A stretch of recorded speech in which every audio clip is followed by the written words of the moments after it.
Well,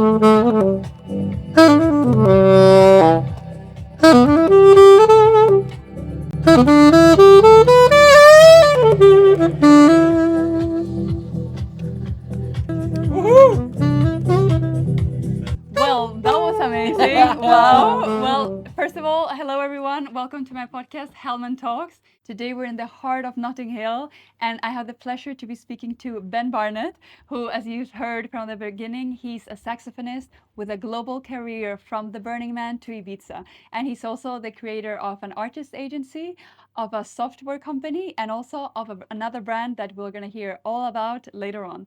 So with this, thank you so much, Ben. What an introduction.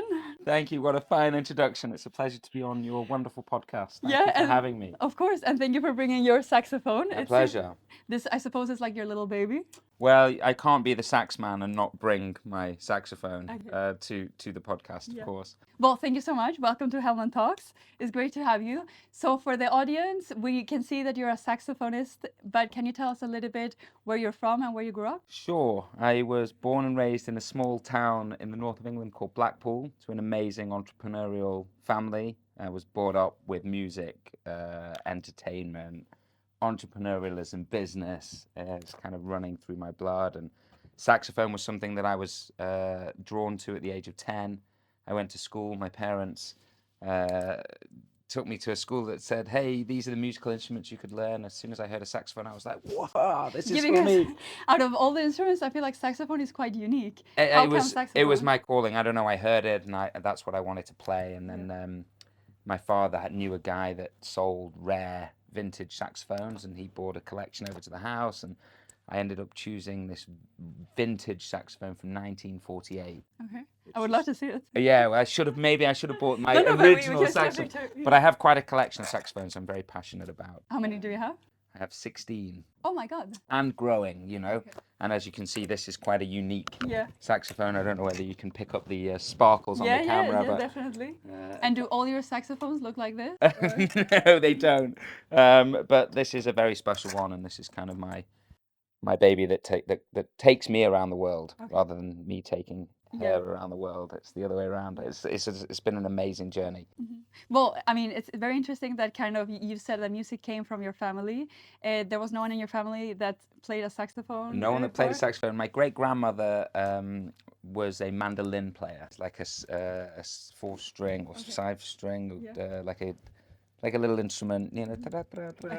And she was the musician in the family, and actually who I was named after. Benvenuta was her name, and that's why my mother called me Ben or Benjamin. Yeah. So, you know, namesake. I'm the musician in the family, and it's been an amazing journey. And the saxophone is my kind of everything, and I've built a universe around it. So I would love to hear more about that, because this started as a hobby, but then one day it started as a passion project. My grandfather said to me once, he said, if you find a job you love, you'll never work a day in your life. And what a true statement. But at the young age of 8 or 9, it was a kind of a very strange thing to understand. And as my life progressed and my passion for music became an opportunity to take me around the world, I soon quickly realized what that meant. And now I am living my dream, and you know. Yeah. How was that jump from just a hobby to then the musician? Well, I mean, it started as me playing the saxophone in the local pubs with the older kind of generation rock and roll bands, and it was done as a hobby, never for money, but more for passion and performing. I was never very academic, so I didn't really learn the academia of music and the scales and the jazz, and I actually don't read music as a professional musician, which is kind of unique. So to play saxophone, do you need to, like in piano, that you have those? I know it's like riding a bike. You know, I know where the fingers go, I know where the feet go, and you know, I can take it on a journey, and it's very much every performance is unique. It's never the same. It's the spirit of the jam. That's what I like to call it. Nice. And because it seems quite physically demanding in a way, because you're breathing, you're moving. I don't know if you're dancing also. I'm doing a lot of dancing, a lot of moving. It's exercise. It's fun, and it's part of me, you know. Yeah. And I'm so passionate around the saxophone. I've built a whole universe around it.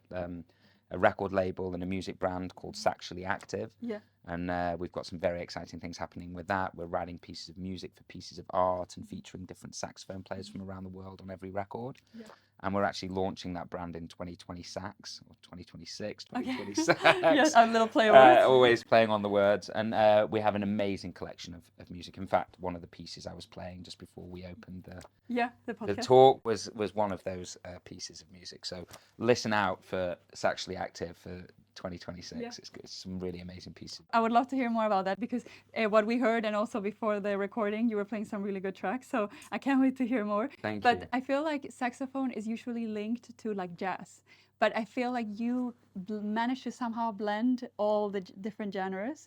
Do you have, like, where did this kind of come from? I mean, it really stems from the spirit of the jam and, you know, having something to follow, having a vibe or an energy of a room or somebody else's music. My career really started by playing saxophone freestyle over DJs, and it progressed very quickly from, you know, the time I was living in Marbella and Ibiza and meeting a network of DJs that kind of invited me to come and play on their sets around the world, and that led into this wonderful network of networks. And Because one thing that I actually like is I feel like, because sometimes I've been in events that they're usually playing the saxophone, but they're not behind a DJ deck.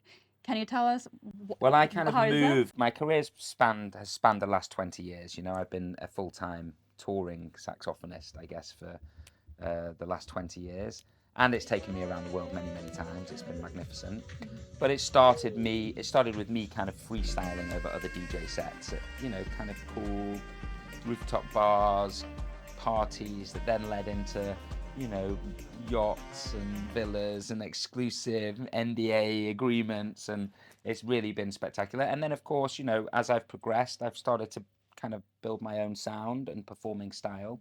And being around such a network of incredible DJs, I was very quick to learn how to DJ myself. Yeah. And of course, you know, my father was a DJ Oh, back really? in his How day. fun. Have you ever played together? We have done a few things together, yeah. And you And know, he so, DJs and you play the saxophone? no, actually, we did do that once for his birthday, yeah. But his career, he's always been very passionate about music. The same with my mother. So I was always around music and the equipment and the, you know, entertainment and parties. I feel like the people that are surrounded with a lot of music, I feel like they're very happy, which I think is very nice. Well, I like to say that, you know, it's kind of cliche and cheesy, but I am in the business of happiness. You know, it's like, and it's a beautiful place to be. You know, always celebrating something or someone, and being able to be a part of that experience is really magic. It's empowering and recharging and a great.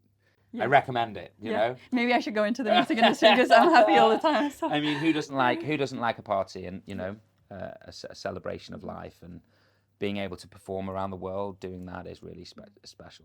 And so, speaking of party celebrations, so I'm curious because as I'm sure that you've been in a lot of different events, are there any particular fun memories or stories that you would like to share with us? I mean, there are so many. I get asked all the time, what's your favorite place to play, or what's your favorite event, where's your favorite party? I mean, there has been so many over the 20 years, it's really impossible to pick a favorite. They're all special in their own unique rights. I mean, there are some wow stories. In fact, there are many. What's your top? Well, I mean, you know, like there's some crazy stuff that you just I could never have imagined or dreamt of, you know, back in the days of me starting to play a saxophone, you know, things like, I don't know, I was very lucky to play George Clooney's Christmas party at his home with and this was really special because I really got to meet him and Amal and their guests, and shout out to George if you're listening. Great time. Great time. Yeah, I said a hip hop, the hippie, which is one of his favorite songs. He did this rendition of that, which is spectacular. Oh, really? Oh my God, so that's hilarious. George, big shout out. And I was very lucky to be invited to that event because one of my dear friends and someone that we work very closely as a sax man and him, and he also, we share opportunities through the agency that I built, is a guy called Sam Young. So shout out to Sam Young, because if it wasn't for him, I wouldn't have been able to play at George's. And Sam played George's wedding. And so we have this incredible network of a beautiful talent that's become really a friendship group as I've traveled the world.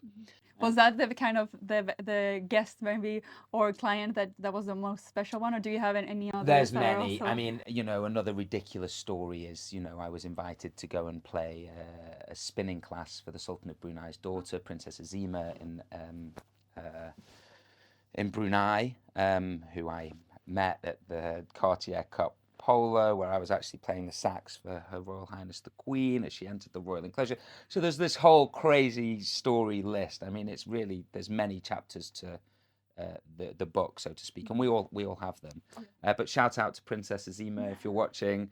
I hope everything's going well in in Brunei, and what a wonderful experience that was to be invited and to experience that culture and part of the world. So there's many places and many stories. I mean, we probably need a few more minutes on our podcast to talk about those, but yeah, so just to, I don't like to name drop, but there you go. There's a couple of. It's so interesting also to like hear these stories and like so fun because it must be incredible to meet these people and to play for them. Well, this is also one of the greatest things about doing what I do and following your passion is that you get to meet this incredible network of people and become part of their experiences, and that really is the magic. It was never about the money. It was never about trying to do something to make a living. It was about, obviously money is important, but this experience of travel and value and doing what you love is really, really the passion driver for me. And it's been an amazing journey. And I built an agency to support the next generation doing that. So tell us, because one part is the band, the musician, the saxophonist, but then you also have an entrepreneur hat. So tell us. Well, very much. I came from a very business background. My parents ran lots of independent businesses, so I was brought up and raised in this kind of entrepreneurial mindset, and anything is possible mentality. And it's a really beautiful place to come from, and I'm very lucky to have had parents that were supportive of whatever I wanted to do. They would encourage and boost. And I'm from a wonderful family. There's 4 kids, and the journey really began because I was traveling as the Sax Man, and I was highly in demand to a point where I was being asked to play many parties on the same day. And for years, I was turning those opportunities away. And then, obviously, through my traveling, I'd met this incredible network who are now really very dear friends. The network of artists that I had the pleasure of working with, and shout out to Dan Healy, who's my business partner in the agency, and also James Park, who is another partner in the network. And there's many other names to mention, but they're 2 specifics. They're very, my nearest and dearest friends. And we built this incredible opportunity of sharing community between us. So how it started was, I was busy, couldn't do the work, I was turning it away. So instead of turning it away, I was like, well, hang on, if you need a sax player or a DJ or a photographer or a drummer or a painter or a musician or a sound engineer or whatever it was, I'd met all these people along my journey, and me turning this opportunity away was essentially taking work away from them. So I wanted to build a network of artists where we could share opportunities amongst each other. And that's what Active Artists Agency is. It's an agency of artists built by artists for the artists. I love it. And it's very unique, it's very cool. There's no contracts, there's no you're signed and you can only work for us. We're really a network of networks that create this opportunity sharing mentality, which is really what the world should be doing everywhere. And that really is part of the inspiration to the software that I'm building. So obviously Saxually Active is this kind of fun passion project that's very So that's the name of the company. No, Saxually Active is kind of the art, music, events, brand, and now record label, and that's what we're writing music for the pieces of art and featuring lots of artists from around the world on every record. Then Active Artists Agency is the more corporate, established network of other artists where we share opportunities through, and then the software is the tool that kind of glues it all together. So artists, if they're looking for something, maybe they should be reaching out for to your sure. agency. And I think we have opportunities that come to us, and we're wanting to grow our network of people we can share those opportunities with. So sure, if you are any of those things I mentioned, please get in touch. Yeah. You can find us on Instagram at Active Artists Agency. Yeah. And find out a little bit more about us. And of course, at Saxually Active, if you want to know more about that on Instagram. And then the software, we're still curating the name of what that's going to be, but that's something that you'll soon be able to see and play with, hopefully launching again in the new year. Yeah. And then if you want to know more about the Sax Man, it's at the Sax Man UK. Yeah. So which is, I don't know if we mentioned it, but just in case. The Sax Man is what my artist's artist name is, and I kind of mix between the Sax Man and Saxually Active. But yeah, the Sax Man is my alias, and hopefully we'll create a better future for all freelance creatives around the world and the generations to come, and make it easier to follow your passion, Yeah. which is really what I'm excited and inspired by, and what I want to help inspire others. I mean, it's a to bit do too. similar also to what you said that your parents, they had this mentality of dream whatever you want and go for it and push for it and follow your dreams. Exactly. So it's nice that you build this platform through different ways to kind of make sure that artists and other people can get there if they want to, because sometimes they need. Of course, and sometimes it's very challenging. And I'm kind of semi-fortunate in a way that I have a bit of business acumen, and I came from business background. But many artists are very good at being artists, and no disrespect to any of the artists that don't have those business skills. But sometimes it can be slightly daunting, in terms of how do I price, what do I manage, how do I manage my diary, how do I send my invoices, and it can be quite a daunting experience. So from my experience working with so many artists, and obviously now running an agency of artists, we've kind of seen these problems and wanted to build a solution that could help solve them and make it more exciting and fun to really follow your purpose and passion. Yeah, because it's nice, because maybe they are really good artists, as you say, but there's the things that go around it that maybe they see a little bit more, that they're struggling a little bit more. Do you have any tips for new musicians or musicians that are trying to get out there, anything while they're getting started? I mean, so many. I mean, it's obviously an expression of my journey, but then also an expression of all the other people that have built their own independent careers. And it's quite magical to be part of a network of people that their full-time career is really built on their passion, and whether that's DJing or drumming or guitar playing or writing or poetry or whatever it is, photography, videography, podcasting, I mean, it's great to see, and it creates a better energy for everybody too. You're doing what you love, and therefore it's great. Yeah. Everyone should be doing more of what they love. Yeah. That's kind of what I'm trying to pioneer and help encourage. I really like that, because I have to say, that's also something that, I mean, I'm not a musician, but it's something that I'm trying to think about myself also, like what are the things that I want to do that make me happy. So I'm trying to think a little bit about that, because in the end, I'm already quite a happy person, but I think it's nice when you're focusing on the things that you like to do. And so something that I hear is that for new musicians, it's a bit difficult sometimes to get like new gigs. And I feel like you're someone that you're always in the right place. Is this part of your strategy to broaden your network, or is this something that maybe you think that other musicians should be thinking if they want to find new gigs, to see kind of where they go? I think it is challenging for new artists to kind of break into an industry that's kind of run by, gatekeepers and old mentality and contracts and, inheritedly bad systems. The music industry is notorious for, in some prospects, doing the wrong thing from a management perspective, or taking advantage of the creator, the talent. And hopefully with the technology that not only I'm producing, but that exists around us today now anyway, it's going to make it a little easier. Certainly with the digital marketplaces and, the networks that already exist, I think that people are taking other artists under their wings and creating opportunities for others, which is really cool. Are there any lessons learned that you think that you've learned throughout your music career? My main lesson for me is, never stop believing in your passion and your ability, no matter what comes at you. And there's many examples of people that preach this same thing. Don't give up, and if times are tough, get knocked down, get up again. And I get knocked down, but I get up again. Never gonna keep me down. Can't remember who the artist was for that, but you know the song, I'm sure. And it's an old song that has meaning and will have meaning forever. So shout out to whoever it was that created that track. Can't remember. That's really embarrassing. But anyway, you know what I mean. Yeah, but I think I like that, and that's something that you can apply to all industries, all types of people, all types of ages, which I think is really nice. Yeah, you got to keep on keeping on, and you got to follow your purpose and your passion, and surround yourself with others that have that same mentality and focus and drive, and things will happen. Yeah. Something that reminds me that I feel like also applies to other types of people, and it can applies to anyone, because I feel like confidence is something that's quite important for a musician, but it's also very important for, or something that people can relate to in any job in all ages. Everybody probably wants to feel a bit more confident.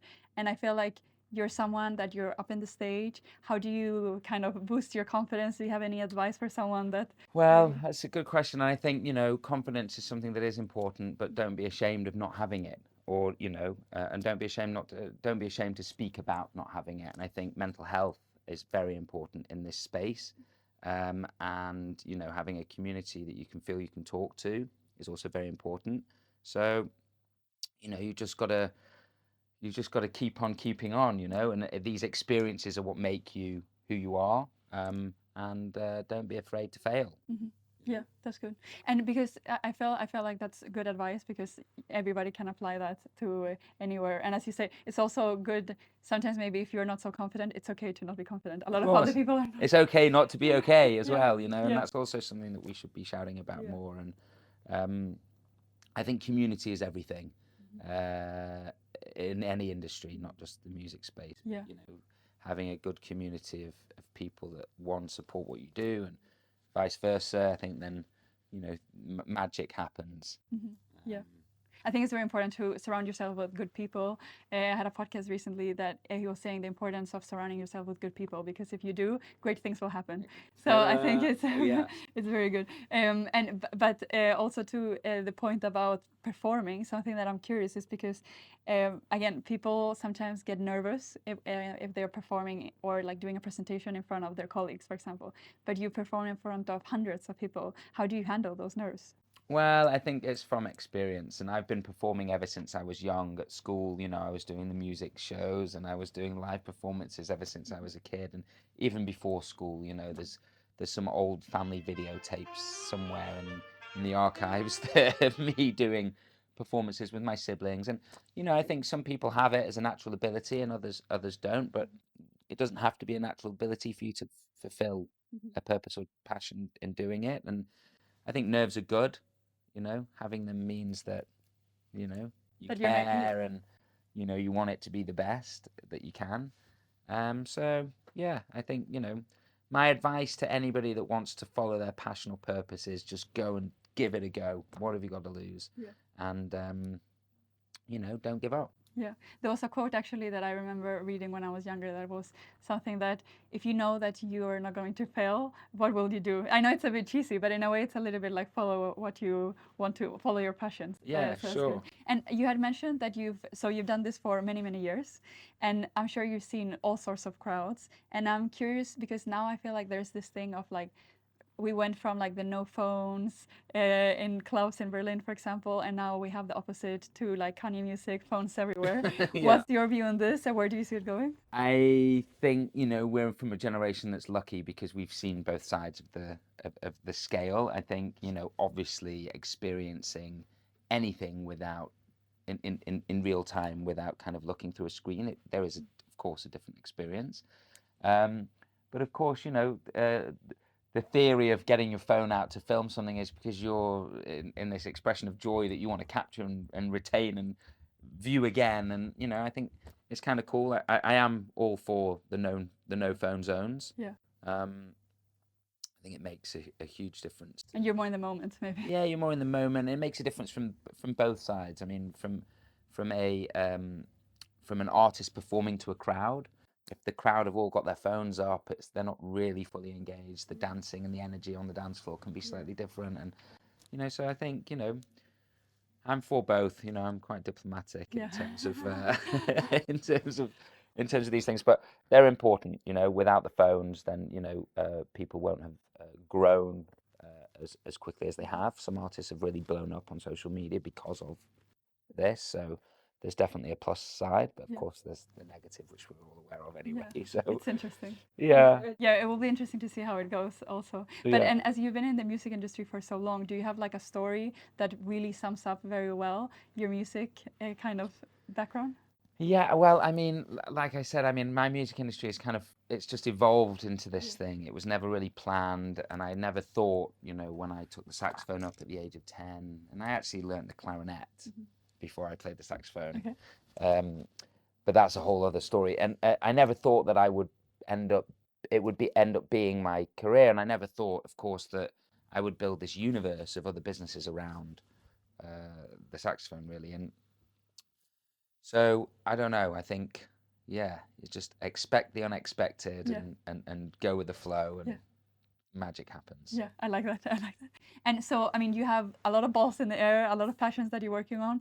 Do you have any other exciting plans for the future? Will you continue being a saxophonist, or where do you see I you? think I want to kind of, focus more on building the next chapter. 20 years as a touring artist has been exceptionally amazing, but it's not going to be my next 20 years. My next 20 years is kind of, I want to build the foundations and futures to allow the next generation and the generations to come to kind of experience the same level of awesomeness Okay. through the network that I've built, and also the network of all the other people that we work with have built. And I think there's a lot of exciting opportunities for artists to come. Yeah, that's so important because I mean, having a good network is so important, but sometimes you can have a very good network, but also kind of connecting the dots because maybe you know someone that knows someone else, and then connecting them it's very good. So it's a nice passion project that you have It's a going super on. passion project. I'm super excited about it, and I'm very grateful that I've been able to share the vision and my story with you. And thank you for having me. Yeah, of course. Well, I mean, we're not done. We're not done. Well, let's keep it going. Let's keep it going. So before we wrap up, we have what we call the rapid questions. So I'm Rapid questions? Yes. Okay. I'm gonna ask you 5 quick questions, and you answer the first thing that comes to mind. Okay. The first thing is, what's one word that describes you? Entrepreneurial. Okay, entrepreneurial, nice one. What's something that made you smile this week? The thought of doing this podcast with Really? you. Oh, that makes me very happy to say. Thank you, I appreciate it. What's a DJ that you would love to collaborate with? Monolink. Okay, why? He's a live artist. I've always been inspired by his hybrid abilities. I love his sound. I love his live shows, and I recently watched one of them, so he's top of mind. I'd also like to collaborate with Hermanos Guitares because they are just also epic. Yeah. 2 brothers, very cool. Are they Spanish? I think they're Mexican. Okay. Very cool. If you don't know them, check them out. Yeah, will do. And next question. Yeah, and next question, what's a new skill you would like to learn? A new skill? Yeah. I think maybe flying some sort of vehicle. Okay. Like Could be a planes? drone, could be a jet, could be a helicopter. Okay, nice. That's good. I feel like the freedom, it must be a really nice freedom feeling when you do that. It's cool. I had a slight experience of it. Shout out to Austin. Okay, shout out to Austin. Shout out to Austin. Last question, what's the best advice someone has given you? The best advice someone has given me is something that really has been a resonating kind of core of conversation, and that's really my grandfather. Find a job you love, never work a day in your life. Yeah. Follow your purpose and your passion, and that's really the best advice that I can say. Yeah. Wise words from your grandfather. So it's been super interesting hearing more about your story, seeing you play the saxophone, and learning about the music industry. I would also like to shout out to you and your creative team. Thank you. I've been watching the podcast; they're fabulously put together. So shout out to all the team in the background, the makeup artists, the hair crew, the photographers, the videographers, the lighting team. Yeah, it's a very big team. The stylists. The location scouts, the whole crew. So Thank you. Shout out to you and all of your team. Thank you so much for coming, Ben. Thank you so much for having me. It's been you. a pleasure, an absolute pleasure.